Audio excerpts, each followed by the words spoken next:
Chicas y chicos de Miguel Hernández, segundo año, bienvenidas y bienvenidos a una nueva clase de historia. Hoy vamos a trabajar con el fin de la Edad Media, el fin de los tiempos medievales, el fin del feudalismo. ¿Se acuerdan que en la primera clase sobre la Edad Media habíamos marcado que su duración se extiende desde la caída del Imperio Romano de Occidente y la fragmentación del mundo mediterráneo, es decir, del centro de Europa, hasta la caída del Imperio Romano de Oriente, ¿sí? En 1453. Son 1000 años que van, eh, que van justamente desde la caída del Imperio Romano de Occidente hasta la caída del Imperio Romano de Oriente. Bien, vamos a ver un poco las causas que llevaron a un cambio fundamental que marca de algún modo eh, el fin de una vida estructurada a través de ciertos principios religiosos, una vida estructurada por este orden político, económico y social que fue el feudalismo. ¿Qué fue lo que marcó ese cambio? Bueno, fueron algunas cosas que las vamos a mencionar en esta clase. Lo primero que, bueno, ¿se acuerdan? Son 1000 años del siglo V al siglo XV, ¿sí? Habíamos dicho que la Edad Media tenía tres momentos. La Alta Edad Media, que es el comienzo, con los reinos romanos germánicos. La Plena Edad Media, que tiene que ver con el feudalismo específicamente, donde los señores feudales son el centro de, digamos, los actores con más poder en esa época. Y finalmente, la Baja Edad Media, que es lo que vamos a ver hoy, que se caracteriza por dos cuestiones principales. Por un lado, por el ascenso de la burguesía, que es esta nueva clase social que comenzaba a tener poder económico, y por la crisis del feudalismo, ¿sí? Bueno, vamos a ver entonces qué pasó. Lo primero que les quiero comentar es que hubo un siglo que fue desastroso para la Edad Media y para el feudalismo, que fue el siglo XIV, ¿sí? Así que vamos a ver lo que fue la crisis del siglo XIV, específicamente en el centro de Europa. Bueno, lo que ocurrió en ese momento fue que la población aumentó más rápido que la disponibilidad de recursos, ¿sí? Esto tenía que ver con malas cosechas, con bajo rendimiento agrícola, ¿sí? Es decir, había escasez de alimentos, ¿sí? Y además hubo un cambio climático muy fuerte, descendió muchísimo la temperatura en Europa, ¿sí? Estas cuestiones hacían que la gente se enferme con más facilidad, que tenga las defensas más bajas, ¿sí? Y esto, de algún modo, propició el avance de una enfermedad, de una peste que fue que liquidó a casi entre el 30% y el 60% de la población europea. Esta peste era una peste, se llamó peste negra o peste bubónica, una peste que venía de Asia,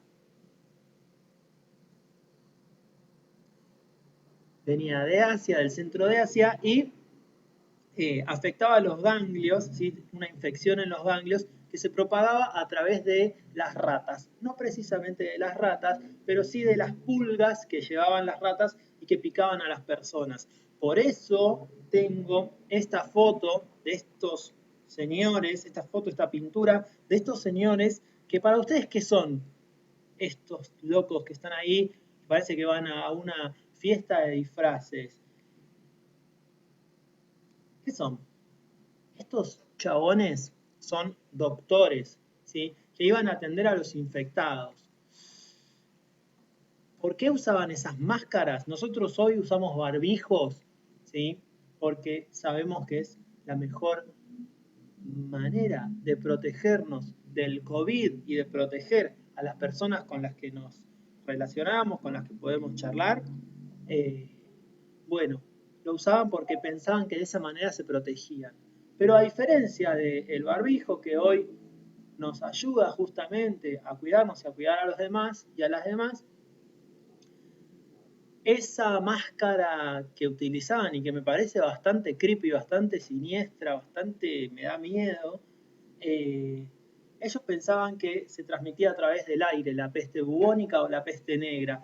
Y en realidad, después, con el correr del tiempo, se descubrió que era esto de la picadura de las ratas lo que transmitía esa enfermedad. Como hoy, por ejemplo, podemos decir que el dengue se transmite a través de la picadura del mosquito. Bueno, eso tenía que ver con la picadura de las ratas. Además, había otras formas de contraer la enfermedad, como eso es parecido al COVID-19, que era con las gotículas que podemos tirar al hablar, ¿sí?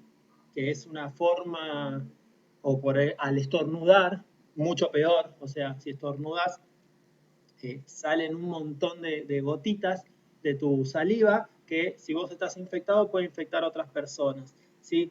Eso sí tenía que ver con una forma de contagiarse la peste bubónica y además el contacto con fluidos de personas infectadas, que, bueno, entiendo yo, no soy infectólogo, ni mucho menos, ni médico, pero entiendo yo, por ejemplo, si tenés sexo, como por ejemplo el HIV, que a través de los fluidos de una persona que pueda estar infectada, si vos tenés relaciones sexuales sin preservativo, podés contagiarte. Bueno, en esa época se podían contagiar a través de una relación sexual. Eso es lo que entiendo yo.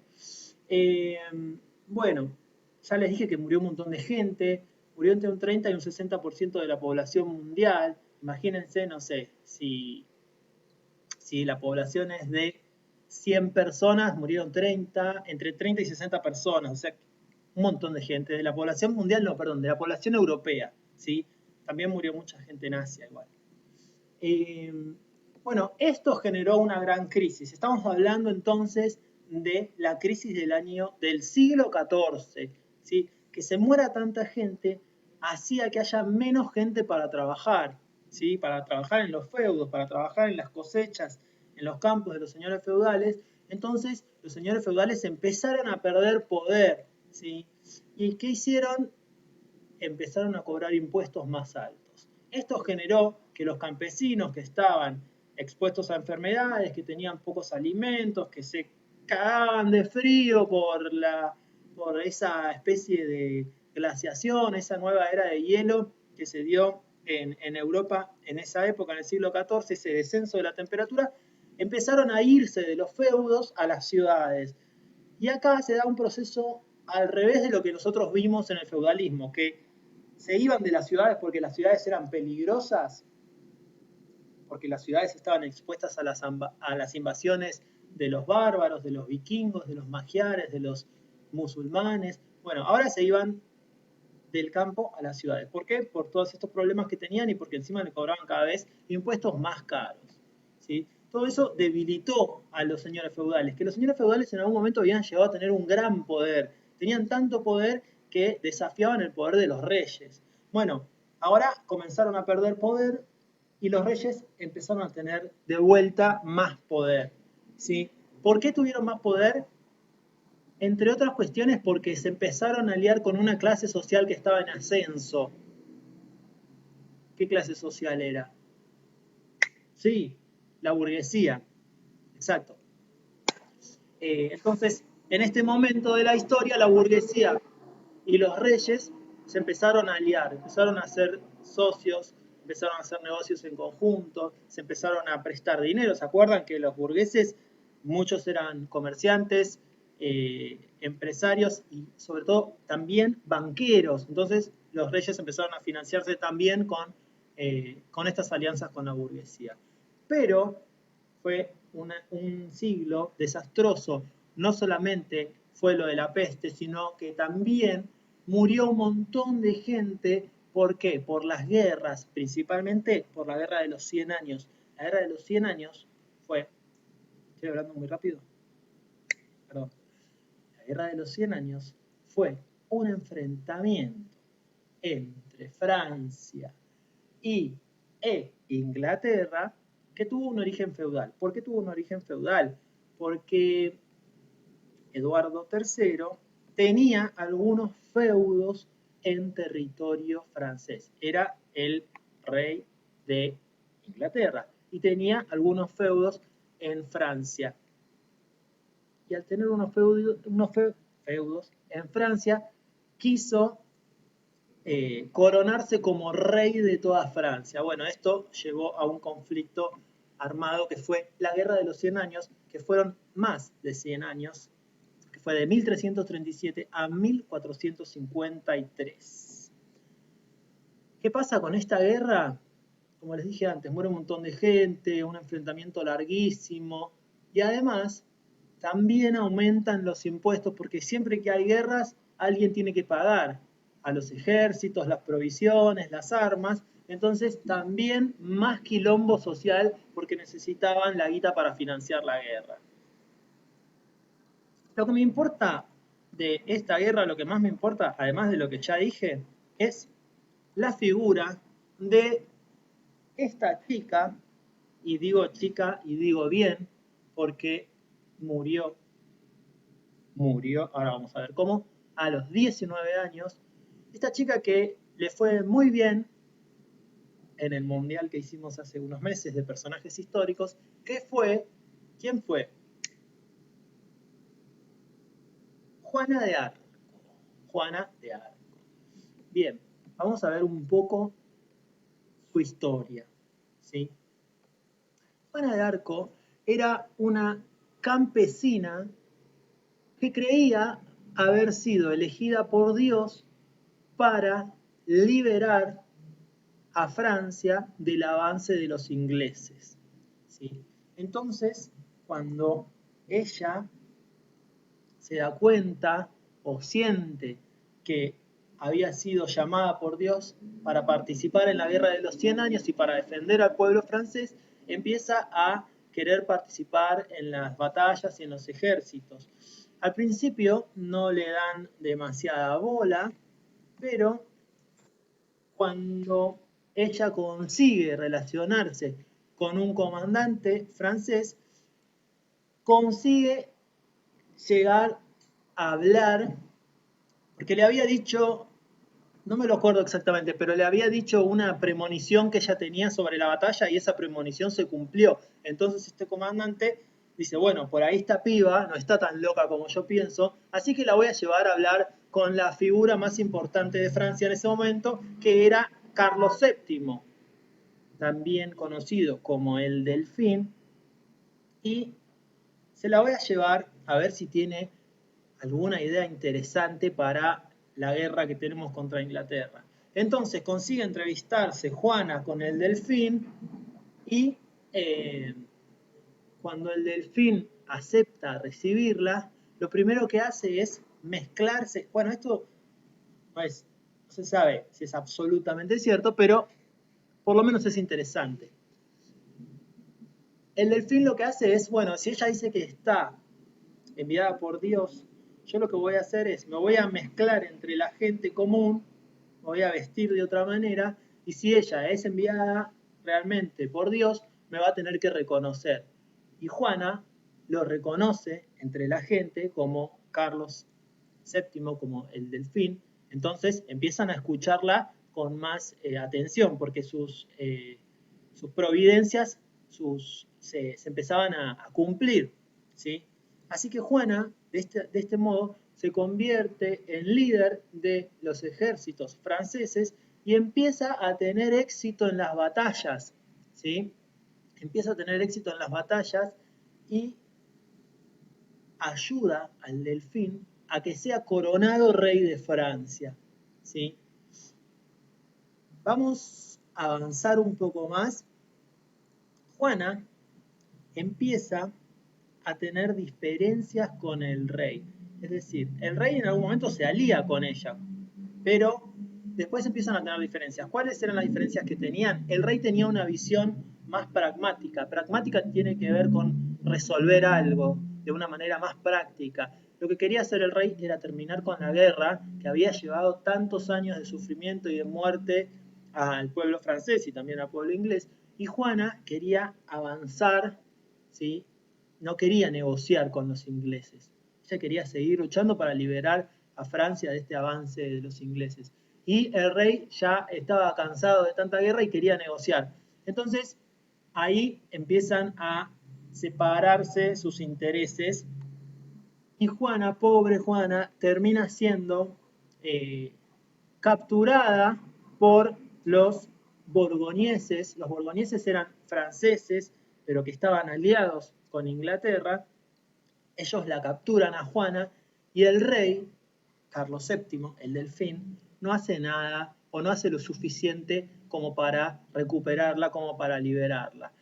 Lo que termina pasando es que los borgoñeses entregan a Juana a los ingleses y los ingleses, que la odiaban porque ella había sido victoriosa en muchas batallas, la juzgan y la acusan de herejía, es decir, hablar falsamente en nombre de Dios, la acusan de vestir como hombre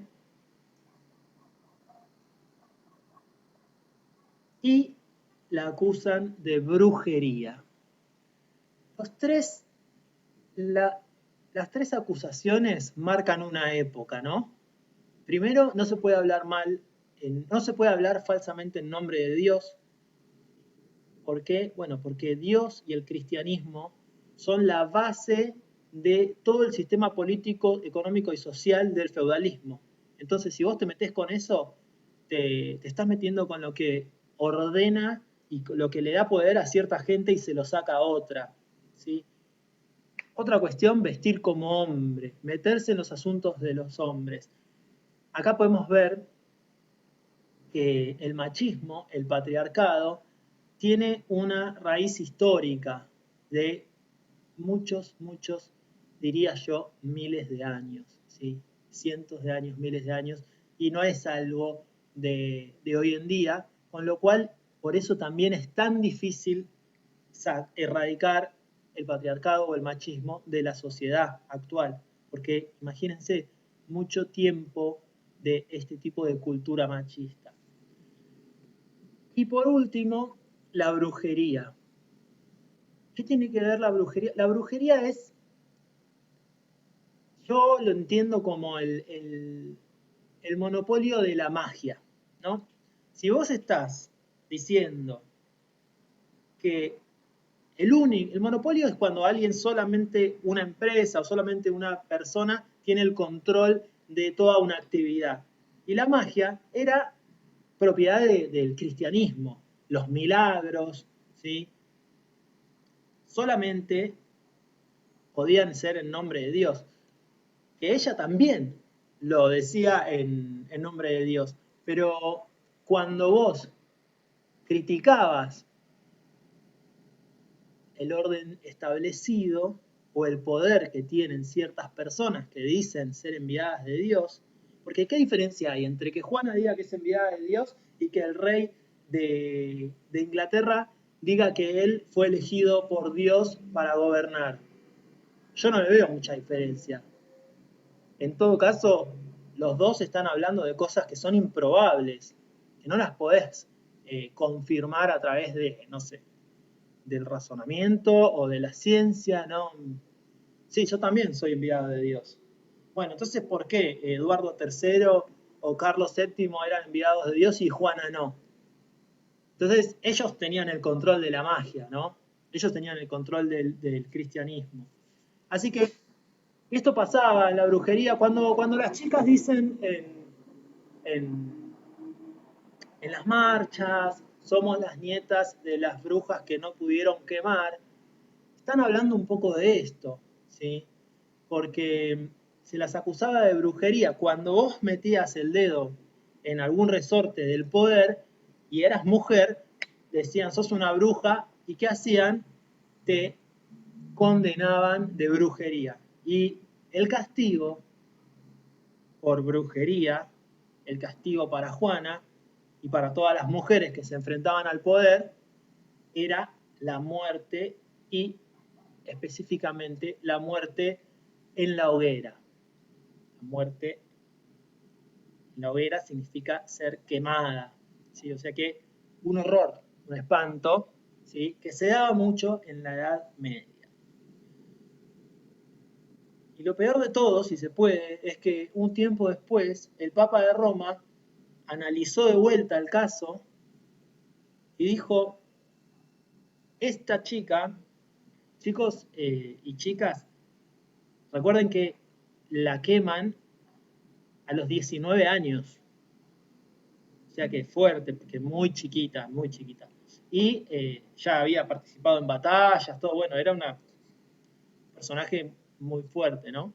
Eh, bueno, después el Papa de Roma dice que la perdona, en algún punto la exculpa, la libera de esa culpa de herejía y de brujería, y hoy en día es considerada una santa, ¿sí? Por los franceses, por incluso la Iglesia de Francia, es considerada una santa y una mártir. Un mártir o una mártir es alguien que muere por su país, alguien que muere por la justicia, ¿sí?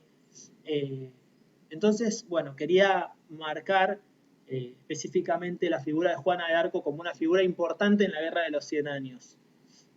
Esta chica es una actriz, ¿no? De una película de, de Bresson que está buena, si quieren la pueden ver. Así que bueno, ahí está Juana de Arco, le mandamos un saludo de donde quiera que nos esté mirando. Chicos, chicas, esta clase tenía que ver específicamente con el fin de la Edad Media, ¿sí? Y vamos a cerrar un poco, a concluir un poco eso, frente a los horrores de la guerra y de la peste, y ante los altos funcionarios de la iglesia. O sea, había muerte, enfermedades por todos lados, ¿sí? Eh, muerte, enfermedades, falta de alimentos. Era un momento muy, muy complicado en Europa. Entonces, y eso en contraste con el alto nivel de vida y el lujo que se daban los altos funcionarios de la iglesia, mucha gente empezó a cuestionar sus creencias y mucha gente llegó a cuestionar la existencia de Dios. Que además, si Dios era tan bueno, ¿por qué permitía que pase todo eso? ¿Y por qué beneficiaba solamente a los reyes o a los altos funcionarios? Entonces hubo como una crisis ahí que tenía que ver también con la religión, que si había una crisis con la religión era una crisis que afectaba a todo el orden social. Finalmente,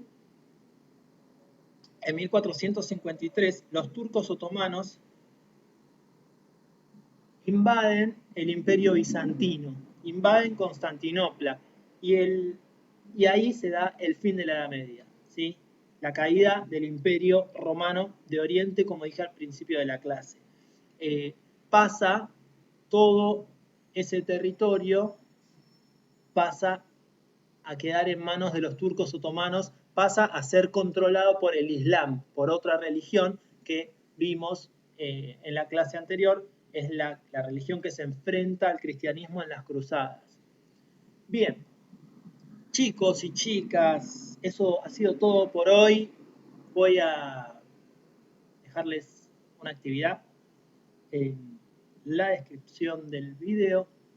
Les mando un beso muy grande y nos vemos en la próxima clase.